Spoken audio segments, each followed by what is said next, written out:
Calon Presiden atau Capres nomor urut 3 Ganjar Pranowo masih belum legowo perolehan suaranya di Pilpres 2024 hanya berkisar 16 hingga 17%. Persentase tersebut menempatkan pasangan Ganjar Mahfud di posisi buncit dalam pertarungan Pilpres 2024 bersama Anies Mohaimin dan Prabowo Gibran. Ganjar justru masih meyakini perolehan suaranya yang asli tidak seperti HP lobet, justru jauh di atas itu. Menurut Ganjar, kecurangan pemilu 2024 semakin terbongkar lantaran banyaknya kekisruan dalam proses rekapitulasi perhitungan suara oleh KPU. Dan terlihat di media, mainstream maupun sosial, orang angkat tangan, tidak setuju, nggak mau tanda tangan, rekap dan seterusnya. Muncul cerita-cerita berapa sebenarnya perbedaan yang real. Ini bekerja itu. Kini politikus PDIP tersebut meminta bantuan berbagai pihak untuk menganalisa kecurangan yang terjadi di Pilpres 2024. Ganjar juga meminta peran pakar teknologi informasi atau IT untuk mencari kemana perolehan suaranya. Sebenarnya yang dibutuhkan hari ini adalah mereka yang punya kompetensi di bidang IT untuk menceritakan dan membongkar apa yang terjadi. Ya, bocor-bocoran juga ada di analisis ini. Berapa persen sih Ganjar Mahfud sebenarnya? Sebelumnya, Capres 03 Mahfud MD menyebut perolehan suaranya di Pilpres 2024 dikunci hanya 17%. Mahfud mengaku mendengar isu tersebut jelang pemungutan suara Pilpres 2024 pada 14 Februari silam. Ya biar aja diolah oleh masyarakat lah ya. Kalau itu kan udah lama, sebelum pemilu kan sudah ada. Sebelum pemungutan suara isu itu sudah ada.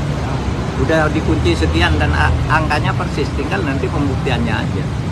Sebenarnya isu ini bermula dari klaim Sekjen PDIP Hasto Kristianto yang menyebut ada algoritma yang digunakan untuk menghalangi perolehan suara Ganjar Mahfud sehingga hanya bisa mencapai 17%. Hasto mengatakan hal itu ia ketahui setelah bicara dengan sejumlah pakar teknologi informasi.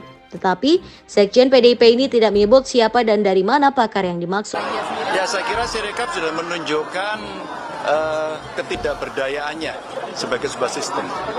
Satu, nggak ada ceritanya satu TPS di atas 300 dan dia masih kemudian menampung itu. Ya, masa kayak gitu mau kita terima.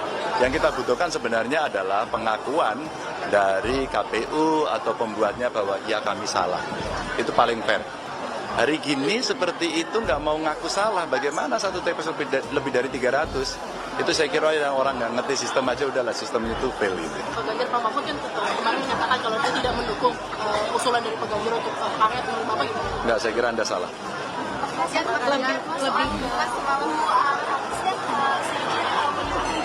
Untuk menyuarakan hak angket. Siapa? 3 sekjen partai. Ya kalau saya sebenarnya simpel aja. Angket itu adalah cara terbaik ketika kemudian hari ini kondisi pemilunya seperti ini. Kan ada cerita Sirekap, kan ada cerita server di Singapura. Sementara KPU mengatakan enggak kok di tempat kita, loh ini masih satu mengatakan IP-nya saja ada kok masih dibantah.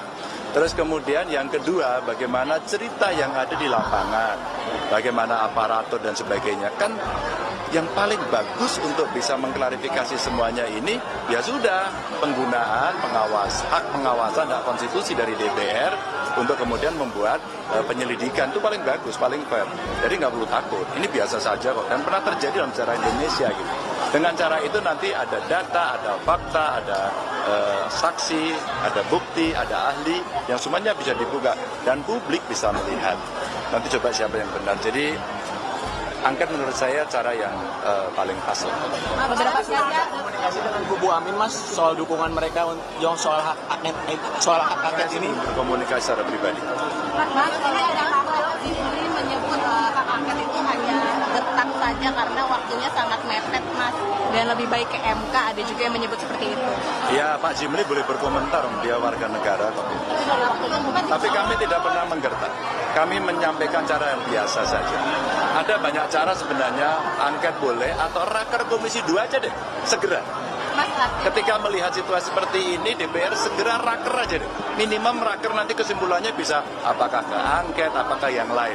Tapi biar saja kemudian yang punya keinginan untuk angket itu berjalan. Dinamikanya biar berjalan.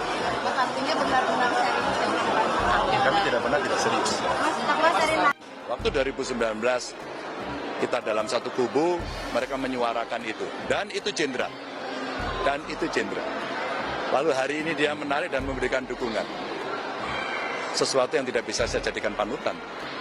Dengan disiplin yang diajarkan oleh keluarga saya. Anda ternyata mencela-mencela. Kalau saya lihat kubunya ada Pak Wiranto, ada Pak Agung, terakhir Pak Luhut kalau tidak salah menyampaikan dukungannya. Dan beliau-beliau ada rekamannya semua menyampaikan itu. Meskipun hak politiknya saya hormati, tapi apakah ketika beliau itu akan mengkoreksi omongan yang pernah dilakukan dulu? Kalau jawabannya ya silakan dikoreksi dengan alasannya, tapi kalau tidak, orang pasti akan melihat yang lain. Saya pikir Pilpres sudah selesai. Oke. Jadi kalau saya singkatnya begini, saya tanya, kalau ada orang lapar datang ke Prabowo, dia kasih makan. Kalau datang ke Anies, makannya nggak dapat, pemikirnya nggak dapat, tapi dikasih cerita. Gitu loh. Nah ini menurut saya, ayo kita biarkan tanggal 14. Ini nggak jadi koalisi kayaknya.